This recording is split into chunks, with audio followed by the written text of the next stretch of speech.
One, two, three. Good morning, students. Good morning sir. How are you? We are fine sir. तो प्रिय छात्रों, पिछली कक्षा में हमने पढ़ा था प्रश्न निर्माण प्रकरण। आज हम कारक प्रकरण पढ़ेंगे। कौन सा प्रकरण पढ़ेंगे? कारक प्रकरण। कारक प्रकरण में है वो परीक्षा की दृष्टि से बहुत ही महत्वपूर्ण टॉपिक है। इसमें हमें हिंदी से संस्कृत पढ़ानी और इसके अलावा कौन सी विभक्ति और किस कारण से हुई है, वाक्य अशुद्ध वाक्य को शुद्ध वाक्य में परिवर्तित करना, ये सब इसमें हमें सीखेंगे। ठीक है? Yes sir. सबसे पहले हम लिखेंगे JMS। क्या लिखेंगे? JMS। What is mean of the JMS? जय मां सरस्वती। इसके बाद में है अर्थ कारक प्रकरणम। ये 4 नंबर का टॉपिक है। कितने नंबर का टॉपिक है? 4 नंबर का। प्रत्यक्ष रूप से 4 नंबर का है और अप्रत्यक्ष रूप से कम 10-12 नंबरों का टॉपिक है। इसमें से प्रश्न आपके चौथा और 5वां प्रश्न आएगा, जिसमें एक प्रश्न तो है वो कारक की दृष्टि से अशुद्ध होगा, जिसको आपको शुद्ध करना होगा। दूसरा जो प्रश्न है उसमें रेखांकित पद होगा, उसमें आपको विभक्ति और उसका कारण क्या है ये कारण बताना पड़ेगा। ठीक है? Yes sir. तो शुरू करें कारक प्रकरण है। Yes sir. चलो देखिए।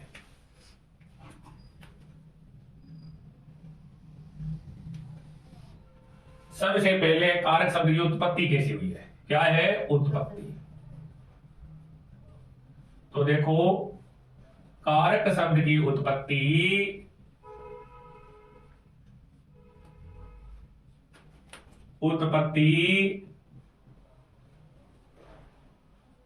क्री धातु और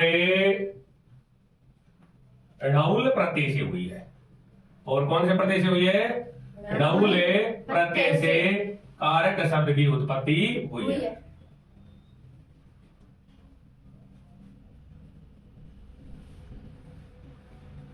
बताइए, कारक शब्द की उत्पत्ति कैसे हुई है? क्री धातु और णौल प्रत्यय से हुई है। कैसे हुई उत्पत्ति कारक शब्द की? क्री धातु और णौल प्रत्यय से हुई है। अब हम बात करते हैं इसकी परिभाषा की।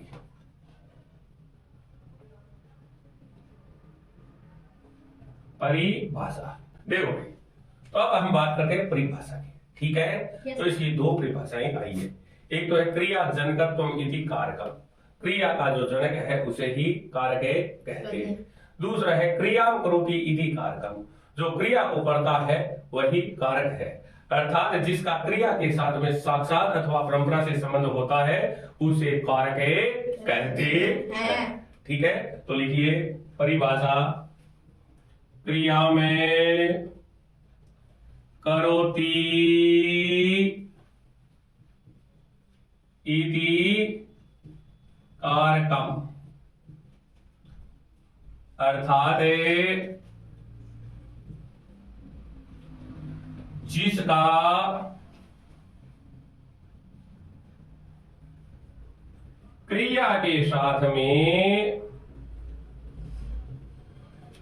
क्रिया के साथ में साक्षात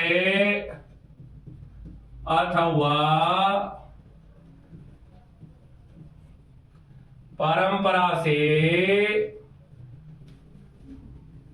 परंपरा से संबंध हो तो उसे क्या कहते हैं? बोलो तो कारक कहते हैं। उसे क्या कहते हैं? कारक कहते हैं। इसको हम अच्छी तरह से जानने के लिए एक एग्जाम्पल लेते हैं हिंदी भाषा का। जैसे देखिए भाई, घनश्याम ने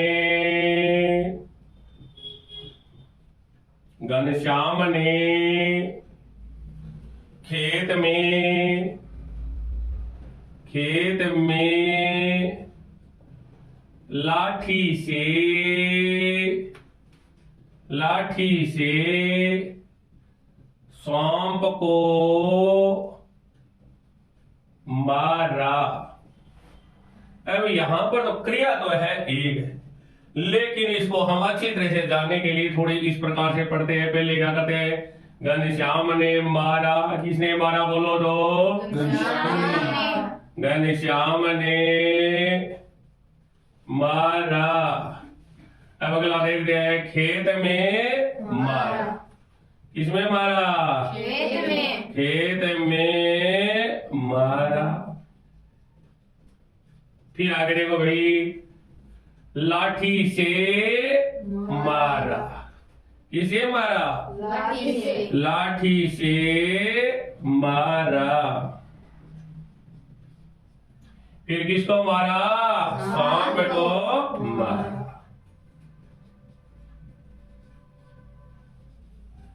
सांप को मारा।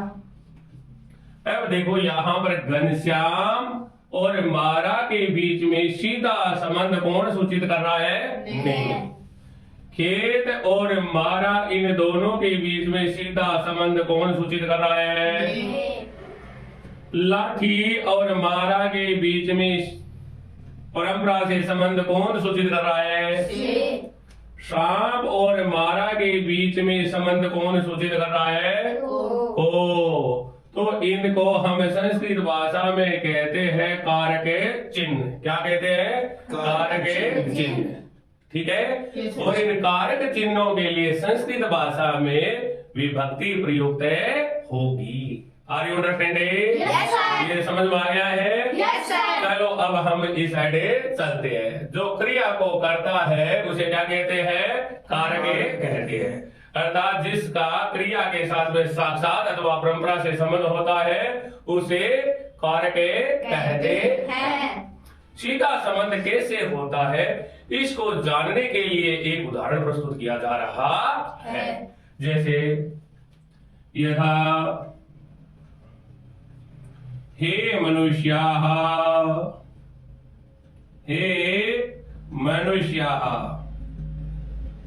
नर देवस्य पुत्र है, नर देवस्य पुत्र है, जय देव है, स्व हस्तेन,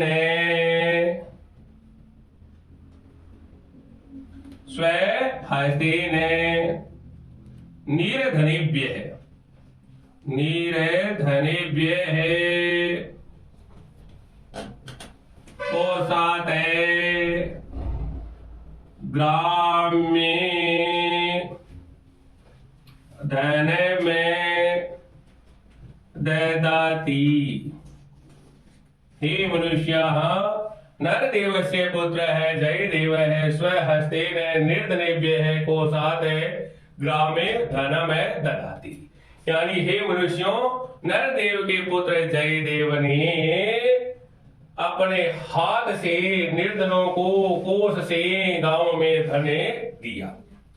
इस वाक्य को हम अच्छी तरह से समझने के लिए प्रश्नोत्तर विधि का सहारा लेते हैं। कौन सी विधि का सहारा लेते हैं? प्रश्नोत्तर विधि का सहारा लेते हैं। चलो देखिए आगे, कौन सी विधि का सहारा लेंगे? प्रश्नोत्तर विधि का। प्रश्नोत्तर विधि का सहारा लेते हैं। तो देखो,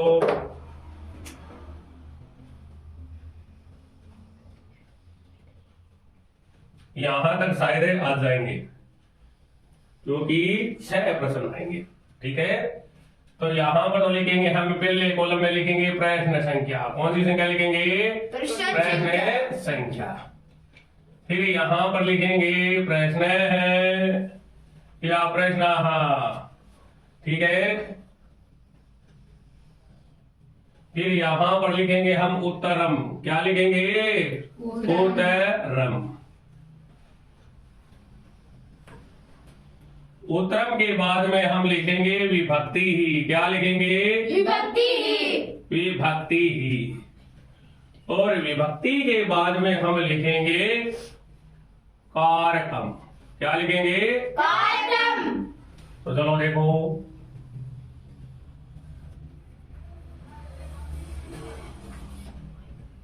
चलो देखो, पहला प्रश्न बताया, प्रश्न संख्या 1, ठीक है। Yes, sir. तो इसमें है क है ददाती, क्या है? क है ददाती। क है ददाती, यानी कौन देता है? तो यहाँ पर क है ददाती बोलो तो जय देवे है ददाती। कौन देता है? जय देवे है ददाती। जय देवे है ददाती। यहाँ पर जय देवे में है प्रथमा विभक्ति। कौन सी विभक्ति है? प्रथमा विभक्ति। प्रथमा विभक्ति में कर्तृ कारक अर्थात कर्ता कारक होता है। कौन सा कारक होता है? कर्ता। ठीक है। अब है प्रश्न संख्या 2। प्रश्न संख्या 2, इसमें है किम ददाती। क्या है? किम ददाती। किम ददाती बताइए। धनम ददाती। किम ददाती? धनम ददाती। धनम ददाती। धनम में कौन सी विभक्ति है? द्वितीय विभक्ति है। और द्वितीय विभक्ति में कौन सा कारक होता है बोलो तो? कर्म। कार्य में कारक होता है। कौन सा कारक होता है? फिर है केन ददाती, तो क्या पड़ेगा? स्वहस्तेन ददाती। प्रश्न संख्या 3, केन ददाती बताइए। केन ददाती? स्वहस्तेन ददाती। स्वहस्तेन ददाती। ददाती। और स्वहस्तेन में है तृतीय विभक्ति। कौन सी विभक्ति है? तृतीय विभक्ति। और तृतीय विभक्ति में कारण कारक होता है। कौन सा कारक होता है? कारण कारक। Very good. फिर है केव्य है ददाती। क्या है? केव्य है ददाती। चौथा प्रश्न है जिसमें है केव्य है ददाती। केव्य है ददाती, तो निर्धनेभ्य है ददाती। केभ्य है ददाती। निर्धनेभ्य है ददाती। किम ददाती? धनम ददाती। ठीक है। निर्धनेभ्य है ददाती। निर्धनेभ्य में कौन सी विभक्ति है? चतुर्थी विभक्ति है। और चतुर्थी विभक्ति में संप्रदान कारक होता है। कौन सा कारक होता है? संप्रदान कारक होता है। इसके बाद में है 5वां प्रश्न। इसमें है कस्मात ददाती। कस्मात ददाती। ददाती। कस्मात ददाती तो है कोसात ददाती। क्या है? कोसात ददाती। कोसात ददाती। ददाती। कोसात ददाती। कोसात में है पंचमी विभक्ति। कौन सी विभक्ति है? पंचमी विभक्ति। पंचमी विभक्ति। और पंचमी विभक्ति में होता है अपादान कारक। कौन सा कारक होता है? अपादान कारक। अपादान कारक होता है। फिर है प्रश्न संख्या 6 जिसमें है कुत्र ददाती। क्या है? कुत्र ददाती। कहाँ देता है? कुत्र ददाती। कुत्र ददाती? ग्रामे ददाती। कुत्र ददाती? ददाती। और ग्रामे में कौन सी विभक्ति है? सप्तमी विभक्ति है। कौन सी विभक्ति है? सप्तमी विभक्ति। सप्तमी विभक्ति। और सप्तमी विभक्ति में कारक होता है अधिकरण। कौन सा कारक होता है? अधिकरण। अधिकरण कारक होता है। Are you understanding? Yes sir. समझ में आ गया? Yes sir. कोई दिक्कत है? No sir. चलो अब हमने ये पढ़ी थी प्रश्नोत्तरी विधि। ठीक है। इसमें देखो भाई जय देवय का ददाती इस क्रिया के साथ में सीधा संबंध है। स्वहस्तेन का भी क्या है? इसका परंपरा से संबंध है। निर्धनेभ्य का भी ददाती क्रिया से परंपरा से संबंध है। कोसात का भी इसके साथ संबंध है। ग्रामे का भी इस ददाती क्रिया के साथ में संबंध है। और धनम का भी ददाती क्रिया के साथ में संबंध है। लेकिन हे मनुष्याः और नर देवस्य इन दोनों पदों का इस ददाती क्रिया के साथ में किसी भी प्रकार का संबंध नहीं है। इसलिए ये दोनों कारक नहीं है। Are you understanding? Yes sir. तो लिखो इस प्रश्नमाला में कौन सी प्रश्नमाला में? इस प्रश्नमाला में जय देव है इस कर्तृकारक का, ठीक है। ददाती इस क्रिया के साथ में सीधा संबंध है। फिर क्या है? स्व हस्ते ने निर्धनेभ्य है कोसाते ग्रामे और धनम, ठीक है। इनका ददाती इस क्रिया के साथ में परंपरा से संबंध है। लेकिन हे मनुष्याः और नर देवस्य इन दोनों का इस ददाती क्रिया के साथ में किसी भी प्रकार का संबंध नहीं है। इसलिए ये दोनों कारक नहीं है। क्या नहीं है? कारक नहीं है। लेकिन कारक तो नहीं है, लेकिन संबोधन में हमेशा प्रथम विभक्ति होती है और संबंध में हमेशा षष्ठी विभक्ति होती है। Are you understanding? Yes sir. मैं मिटा दूं इसको? Yes sir. चलो देखो,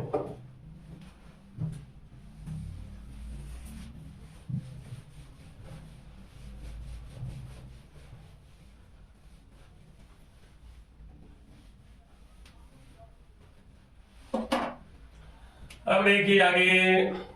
फिर है कारकों की संख्या। किसकी संख्या? कारकों की संख्या। कारकों की संख्या। संख्या। कारकों की संख्या। तो संस्कृत भाषा में 6 कारक होते हैं। कितने कारक होते हैं? 6 कारक होते हैं। कहाँ होते हैं 6 कारक?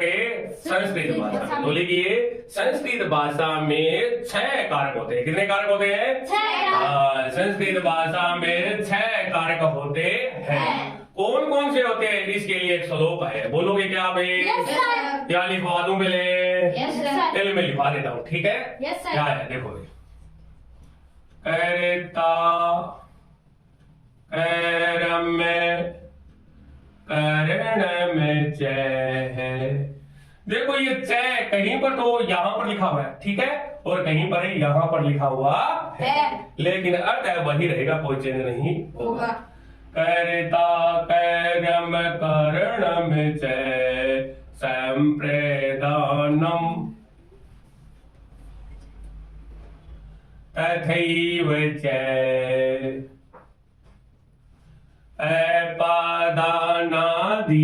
अपादानाधिकरणम् अपादानाधिकरणम् मिथ्याहुः कारकाणि षट्।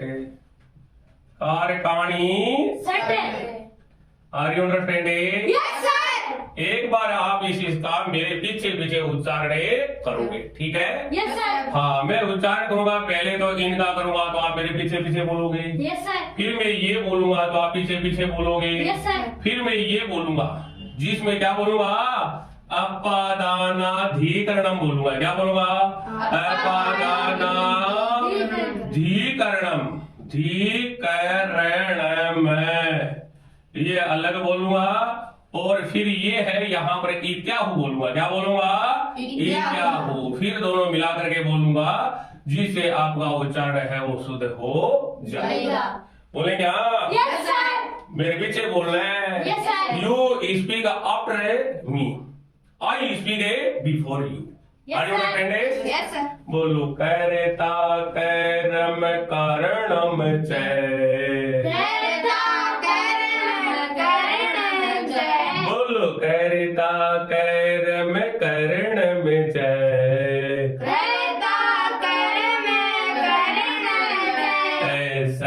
संप्रदानम तथैव चय। बोलो, संप्रदानम तथैव चय। अपादानाधिकरणम् अपादानाधिकरणम्। बोलो, अपादानाधिकरणम्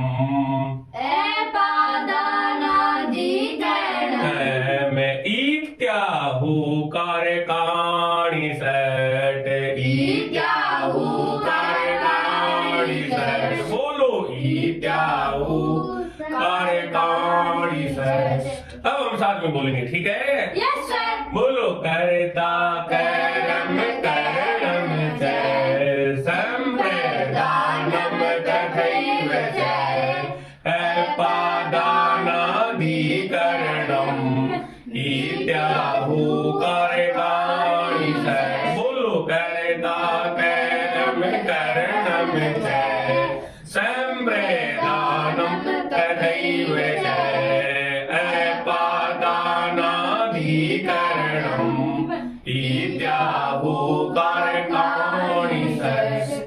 अब लिखिए आप, संस्कृत भाषा में कितने कारक होते हैं? 6 होते हैं। कौन कौन से हैं? पहला है कर्ता कारक, कौन सा है? कर्ता। दूसरा कर्म, तीसरा करणे, चौथा संप्रदान, पांचवा अपादान, छठा अधिकरण। ये 6 कारक कहे गए हैं। कितने कारक कहे गए हैं? 6। कौन कौन से? कर्ता, कर्म, करणे, संप्रदान, अपादान और अधिकरण।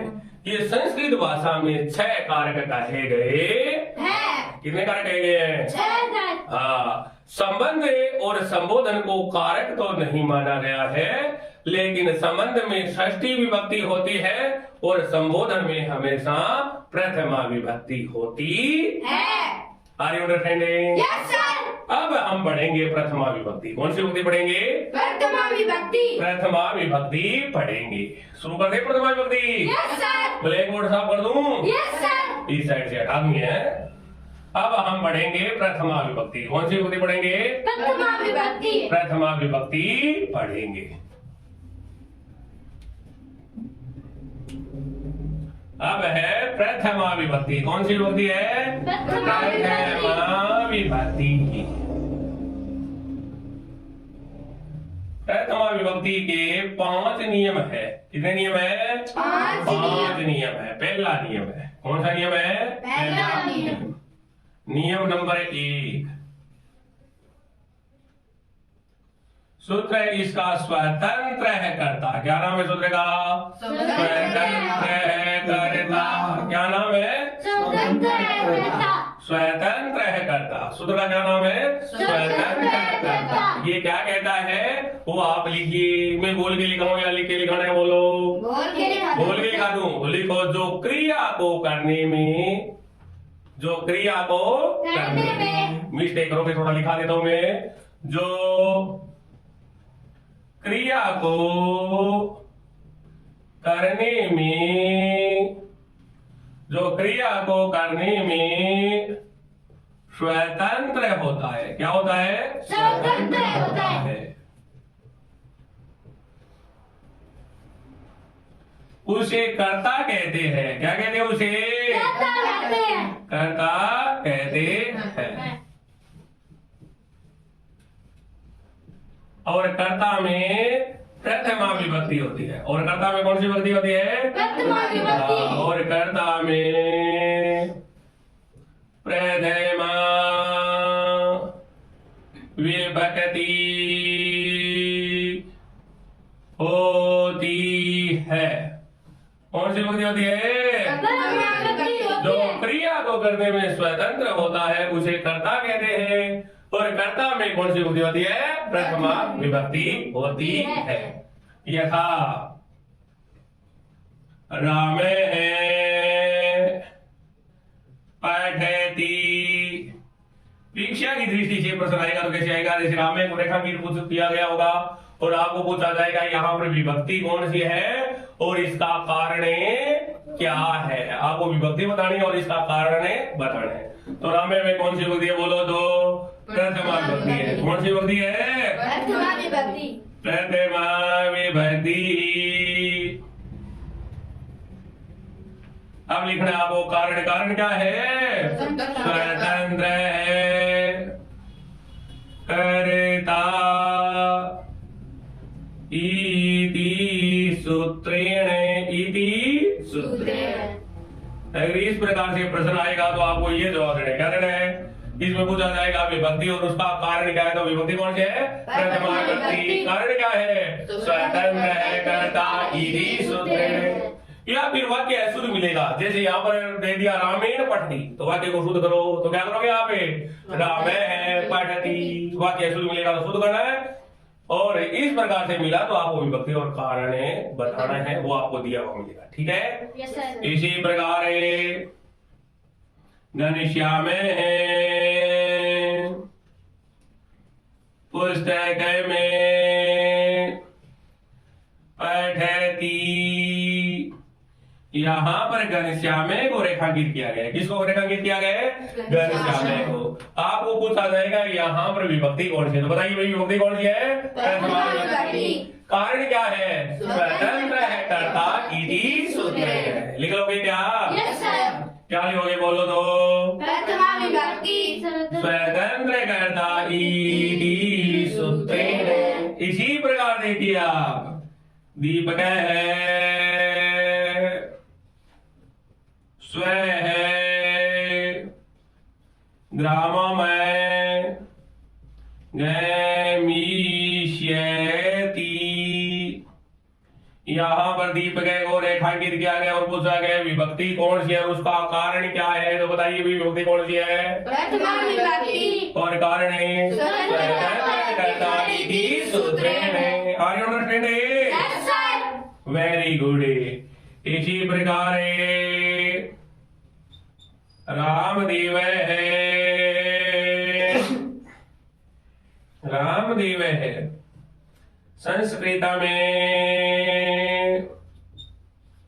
पठती, रामदेव है संस्कृत में पढ़ती। यहाँ पर रामदेव को रेखांकित किया गया है, पूछा गया बताइए इसमें विभक्ति और इसका कारण क्या है, बताइए रामदेव को। प्रथमा विभक्ति और कारण क्या है?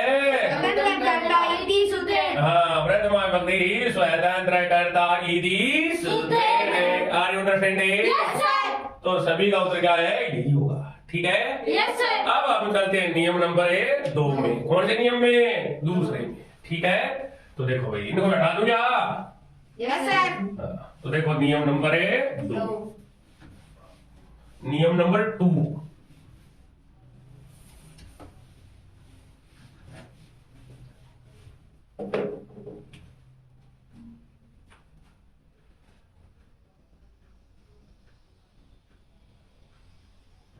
नियम नंबर है 2।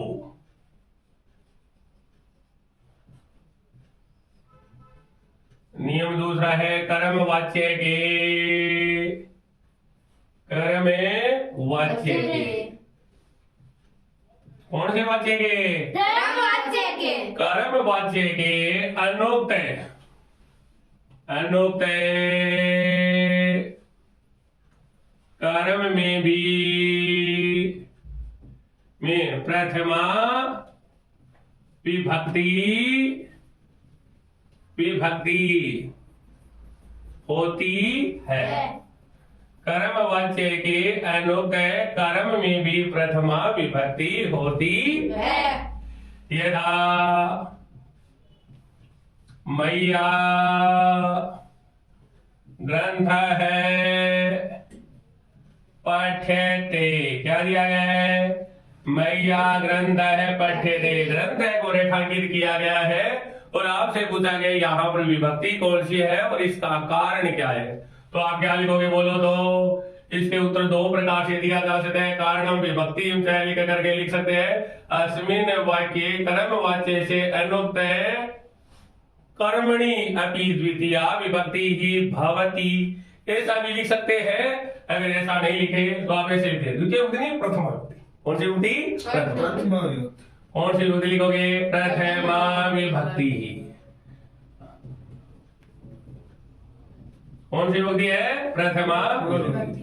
कारण क्या है तो लिखो कर्म वाच्य से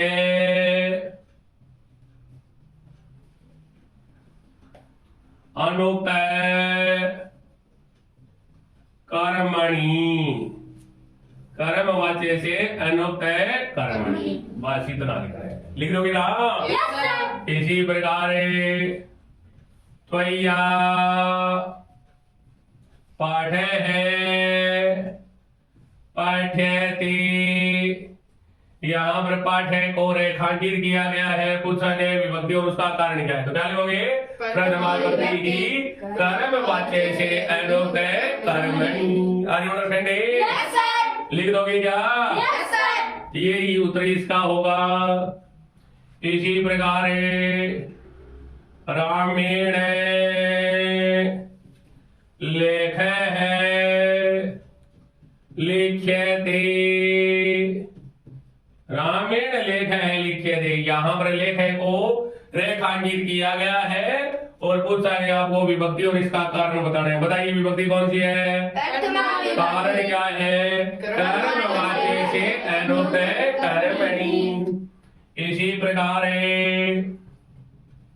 पवनेन पाठः पाठ्यते, पवनेन पाठः पठ्यते। यहाँ पर पाठ्य को रेखांकित किया गया है। बताइए विभक्ति और उसका कारण क्या है? बताइए विभक्ति कौन सी है? प्रथमा विभक्ति। प्रथमा विभक्ति कारण कर्मवाच्य से अनुक्तः। हाँ, इसी प्रकार है तैया ग्रामे गम यदि भी लिख सकते हैं, तैया संस्कृत पट में पठ्यते भी लिख सकते हैं। तैया ग्रामे गम्यते, यहाँ पर ग्रामे को रेखांकित किया गया है। बताइए विभक्ति कौन सी है? कारण क्या है? कर्मवाच्य से अनुक्तः। हाँ, कर्मवाच्य से अनुक्तः कर्मणि। Are you understanding? Yes, sir. अब चलते हैं हम नियम नंबर 3 में। कौन से नियम है? 3। अब हम तीसरा नियम पढ़ते हैं।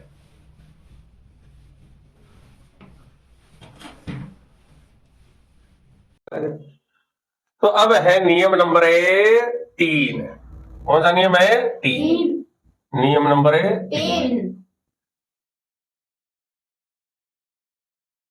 इसका सूत्र है संबोधने च। क्या नाम है? संबोधने च।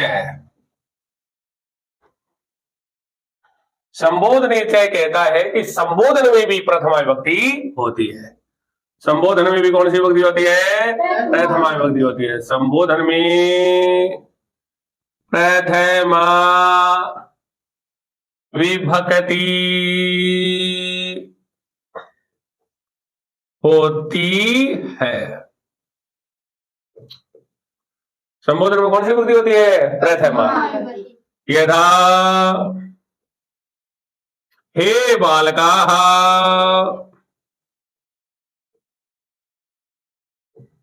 यूयमे कुत्र गच्छेत्। यहाँ पर हे बालका को रेखांकित किया गया है और पूछा गया विभक्ति और उसका कारण क्या है। तो विभक्ति कौन सी है? बोलिए। प्रथमा विभक्ति ही। कारण क्या है? संबोधने च इति सूत्रेण। संबोधने च इति सूत्रेण। इसी प्रकार अगला एग्जाम्पल दिया गया है। हे रामदेव, हे रामदेव त्वम पुस्तक में पठ है। यहाँ पर हे रामदेव को रेखांकित किया गया है और पूछा गया यहाँ पर विभक्ति और इसका कारण क्या है। बताइए भी विभक्ति कौन सी है? प्रथमा विभक्ति। और कारण क्या है? संबोधने च इति सूत्रेण। Very good. संबोधने च इति सूत्रेण। इसके बाद में नियम नंबर 4। चौथा नियम है, इसमें है इति शब्द के योग में भी। इति शब्द के योग में भी, योग में भी प्रथमा विभक्ति होती है। इति शब्द के योग में भी कौन सी विभक्ति होती है? प्रथमा विभक्ति होती है। यथा वयम इमम जयन्तः इति नामना जानीमः। यहां पर जयंते को रेखांकित किया गया है और पूछा गया है विभक्ति और इसका कारण क्या है। तो बताओ विभक्ति कौन सी है? प्रथमा विभक्ति। प्रथमा विभक्ति ही। कारण क्या है? इति शब्द से योगे लिख सकते हैं, इति अव्यय पद से योगे भी लिख सकते हैं। इति शब्द से योगे भी लिख सकते हैं, इति अव्यय पद से योगे भी लिख सकते हैं। वैसे ये अव्यय है, क्या है? अव्यय पद है। ठीक है, यस सर। इसी के साथ में नियम नंबर 4 कंप्लीट हो गए। अब हम 5 नंबर नियम में पढ़ते हैं। मिटा दी क्या इसको? Yes sir. चलो देखो तो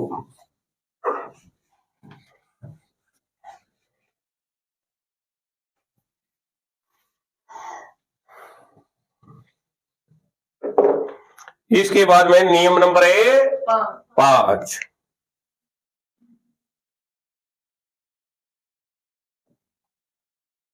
नियम नंबर 5, पांचवा जो नियम है इसका सूत्र है प्रातिपदिकार्थ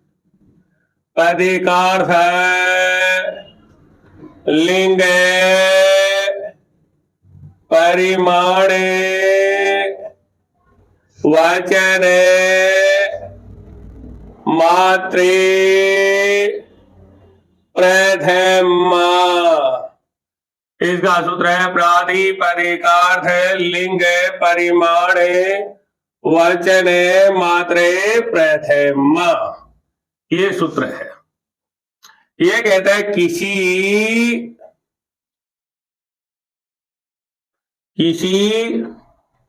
संज्ञा आदि शब्द के, किसी संज्ञा आदि शब्द के अर्थ लिंग परिमाण अर्थ लिंग परिमाण और वचन आदि को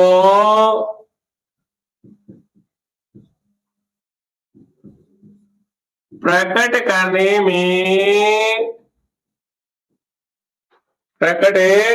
में प्रथमा विभक्ति होती है। प्रथमा विभक्ति होती है। बिना विभक्ति के किसी भी पद का प्रयोग नहीं करना चाहिए। बिना विभक्ति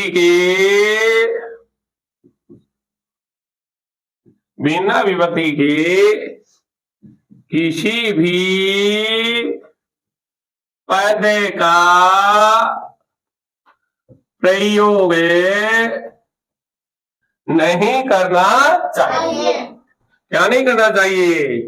प्रयोग नहीं करना चाहिए। क्योंकि विभक्ति के प्रयोग के बिना, क्योंकि विभक्ति के प्रयोग के बिना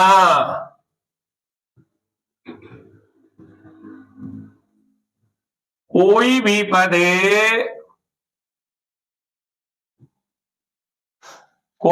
या कोई भी शब्द अपने अर्थ को प्रकट करने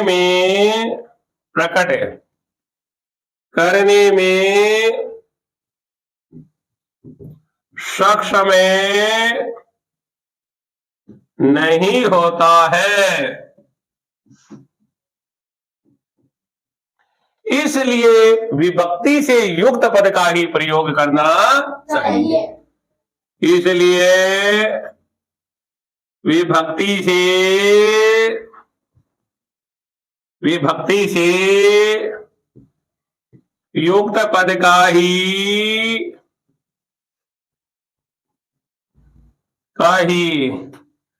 प्रयोग करना चाहिए। इसके विषय में एक प्रसिद्ध कथन है।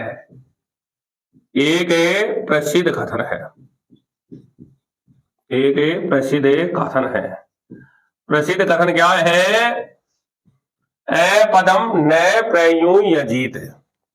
ए पद में न प्रयुञ्जीत, अर्थात बिना पद के किसी भी पद का प्रयोग नहीं करना चाहिए। क्यों नहीं करना चाहिए? क्योंकि विभक्ति के प्रयोग के बिना कोई भी पद है वो अपने पार्थ को प्रकट करने में सक्षम नहीं होता है। इसलिए विभक्ति से युक्त पद का ही प्रयोग करना चाहिए। यथा जैसे कमल है, यह ज्ञात नहीं है। सुपर जोड़ा पुल्लिंग में तो बड़ा कमल है वो कोई पुल्लिंग संज्ञावाचक शब्द है। इसी प्रकार कमला स्त्रीलिंग संज्ञावाचक शब्द है। कमल में इसी प्रकार निर्मल है,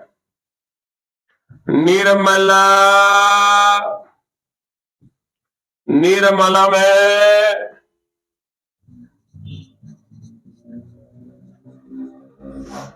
इसी प्रकार राम है, बलदेव है, पुरुष है,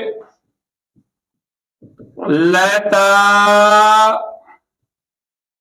इसी प्रकार एक है, द्वौ, बहवः है, आदि। ठीक है, इसी के साथ में आपके प्रथमा विभक्ति है वो कंप्लीट हो गई है। अगली क्लास में हम द्वितीय विभक्ति के कुछ नियम पढ़ेंगे। ठीक है? Yes sir.